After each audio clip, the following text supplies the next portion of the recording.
IPVA em 2023 volta a estar atrelado aos valores atualizados dos automóveis após um ano de congelamento, e o aumento no valor que começa a ser cobrado em março assusta demais os contribuintes mineiros. Para resumir a história, Mal Camargo, já que você está com a palavra, ano passado, você vai se lembrar bem, houve um congelamento de preço por causa do aumento da tabela FIPE. Esse ano volta ao normal e alguns aumentos chegam a 40%. E muita gente está focando só na taxa de licenciamento, que era de R$ 135, que passou para 33, né? Que já era um absurdo, porque você nem imprime mais, né? A gente que tem que imprimir em casa o documento e tal, até que enfim eles diminuíram essa taxa.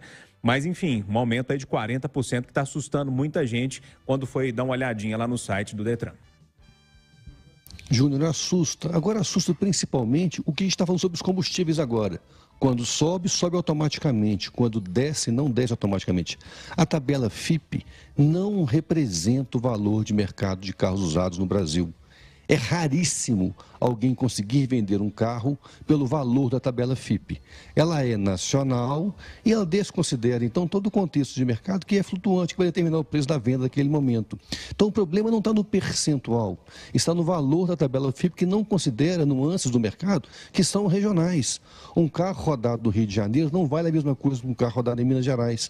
O carro tem maior desgaste, por isso o valor é menor. Então, isso tem que ser considerado.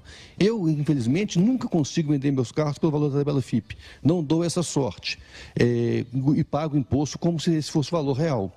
Agora, a redução da taxa era necessária, né? Não tem mais envio de documento, não tem mais papel, não tem mais correio e continuar pagando a mesma coisa. Essa redução já vem tarde. Ô, Eduardo Costa, de um lado a taxa que caiu, essa taxa de licenciamento, que é uma briga, todo mundo reclama disso no YouTube, no WhatsApp, o pessoal sempre manda pra gente quando chega essa taxa, e a questão do IPVA, e esse aumentou com força. Essa taxa de fiscalização foi invenção do Itamar Franco, que o Aécio gostou e ficou até hoje. Passou da hora de acabar. Agora, por isso que o Conversa da Nação é bom, porque ele é plural e a gente, se respeitando, se posiciona. Eu, por exemplo, o que o Malco está dizendo, que ele não vê, eu vi demais de um ano para cá. Carro ser vendido pela tabela FIPE. Inclusive, eu não sei aqui. É porque tem pouco carro no mercado, exatamente, né? Exatamente. Aí é a questão de mercado. Exatamente. O seminovo está sendo vendido, sim, em alguns casos, pela tabela FIPE. Agora, tem outra questão de fundo, né, gente? Que o Zema vai me perdoar, o Lula vai me perdoar, os prefeitos vão me perdoar. Ao contrário do IPTU, que eu reputo sempre um imposto justo, o IPVA precisava um dia explicar para a gente por que ele é cobrado. Pelo menos o Zema vai cobrar em março. Pelo menos não está cobrando em janeiro. Atrasa um pouquinho. E aí, Rita Mundim, esse aumento aí do preço do IPVA, tem muita gente que está reclamando e a queda nessa taxa de licenciamento, que era sempre um motivo de reclamação dos nossos ouvintes aqui da Itatiaia. A queda é digna de Eduardo Costa, é o aleluia, né? Então, quando a gente vê mais ou menos uma taxa, aleluia, que é muito difícil, mas graças a Deus não tinha motivo para ser cobrado e foi embora. Em relação à tabela FIPE, ao preço do IPVA, a tabela FIPE é um referencial nacional.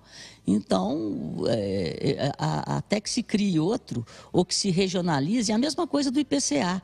A inflação ela é diferente em cada região metropolitana, mas o número que sai é a média das regiões metropolitanas, pesquisada pelo IBGE, porque tanto para a cobrança do imposto, quanto para o cálculo de algum tributo em cima de carros, é necessário um parâmetro nacional, que no caso é a tabela FIPE.